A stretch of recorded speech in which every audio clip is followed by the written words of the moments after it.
Nobody knew his name. Nobody had seen him coming. Nobody in that arena, not the roster, not the authority figures, not CM Punk himself, was prepared for what walked through that curtain. Roman Reigns' brother, Zilla Fatu. And his first act in a WWE ring was the most violent, most personal, most WrestleMania 42 defining statement anyone has delivered in 2026. The Bloodline just got its most dangerous member yet. Zilla Fatu is here. CM Punk is down. And WrestleMania 42 just became the most terrifying premium live event on the entire wrestling calendar. Nobody is ready for this. Suplex Rumble Nation, what is up? I am your host, and I am going to tell you something right now with complete sincerity. I thought I had seen everything professional wrestling had to offer in terms of debut impact moments. The debuts that rewrite the roster landscape instantly. The arrivals that make you grab whoever is sitting next to you and scream because your body needs to express what your brain cannot fully process. Zilla Fatu's debut on WWE programming and the immediate, devastating, completely calculated attack on CM Punk that followed it has entered that conversation.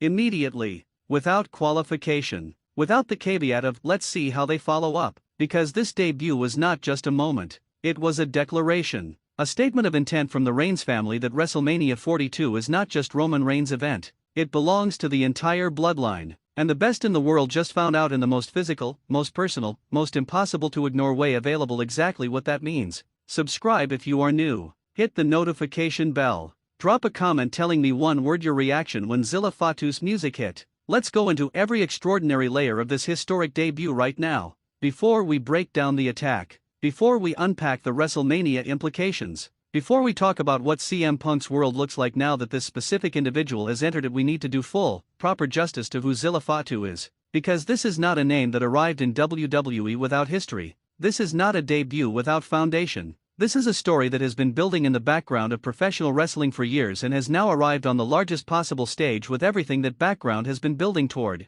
Zilla Fatu is the son of the legendary Omega, one of the most physically devastating, most viscerally terrifying performers in WWE history. If that lineage alone does not immediately communicate the genetic and environmental foundation of what WWE just unleashed on its roster, consider the complete picture. He is a member of the Anoa'i family, the most storied, most accomplished, most championship-laden family in the history of professional wrestling. The family that produced Roman Reigns, the Usos, Yokozuna, Rikishi, Sika, off a roster of legendary performers whose combined contributions to professional wrestling span multiple decades and multiple eras. The family whose DNA seems purpose-built for professional wrestling excellence, as if the combination of size, athleticism, charisma, and competitive fire has been concentrated and refined across generations specifically to produce performers who cannot be ignored. Zilla Fatu represents that lineage at its most current, most physical, most explosively promising expression. The size is immediately apparent, but it is the athleticism attached to that size that stops every experienced wrestling observer cold when they first see him perform.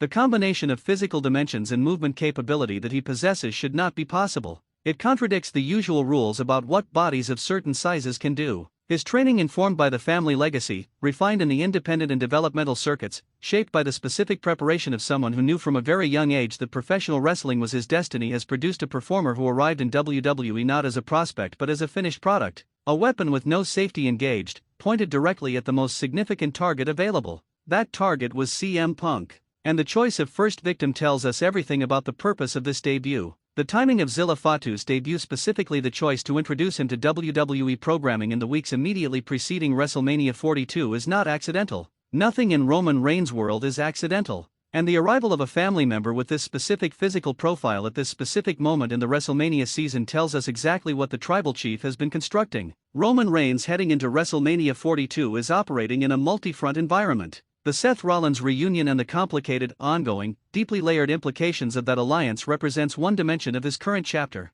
The CM Punk rivalry, the most personal, most verbally charged, most championship significant confrontation on the WWE landscape, represents another. The rising threats from performers like Oba Femi and the broader generational shift occurring across the roster represent a third. In that environment, multiple simultaneous threats, multiple ongoing story demands, the specific pressure of WrestleMania season compressing everything into its most urgent form. Roman Reigns introducing a family member of Zilla Fatu's capability is not just a roster addition, it is a strategic masterstroke. The Bloodline with Zilla Fatu is a different entity than the Bloodline without him. Not quantitatively different, not simply more powerful in the straightforward arithmetic sense. Qualitatively different. A different kind of threat. Because Zilla Fatu brings a combination of family loyalty, generational grievance, and raw physical potential that existing Bloodline members, however extraordinary, do not duplicate. He is the new piece that makes the entire structure more dangerous. And Roman Reigns' decision to deploy that piece specifically against CM Punk, the man whose threat to the Tribal Chief's WrestleMania ambitions has been most persistent and most personally aggravating, reveals exactly how the Bloodline intends to approach the grandest stage of them all.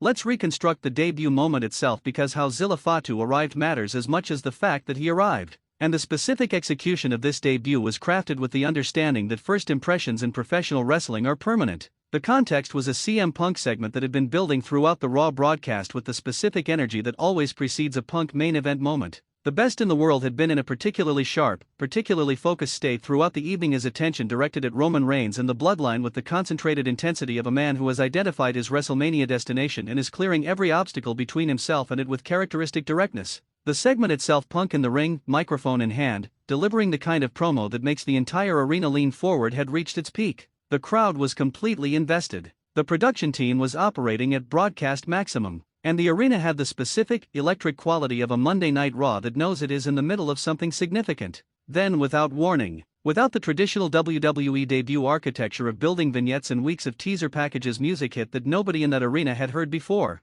The crowd's immediate response to an unfamiliar entrance theme is always revealing. The confusion of the first seconds, the universal human response to the unrecognized, quickly giving way to the crowd's attempt to read whatever visual information is accompanying the music. And what came through that curtain, the physical presence that appeared at the top of the ramp and began making its way toward the ring, resolved every question about who this was with immediate, overwhelming clarity. You do not need a name when that is what walks through the curtain. The size, the movement, the specific, unhurried, completely confident pace of someone who knows exactly how much space they occupy in a room and has never once been uncertain about their right to occupy it. The family resemblance visible in the physical architecture, in the bearing, in the quality of presence that communicated Bloodline even before any verbal introduction was made. The arena's noise shifted from confusion to recognition to eruption in the span of approximately 8 seconds. And by the time Zilla Fatu reached the ring and stepped through those ropes, CM Punk already repositioning, already reading the threat, already calculating his response with the veteran awareness of someone who has navigated dangerous situations for his entire career. The entire WWE universe was in complete pandemonium. What Zilla Fatu did to CM Punk in the moments following his ring entry was simultaneously the most effective debut statement and the most significant WrestleMania 42 build moment that WWE has produced in the weeks leading to the grandest stage.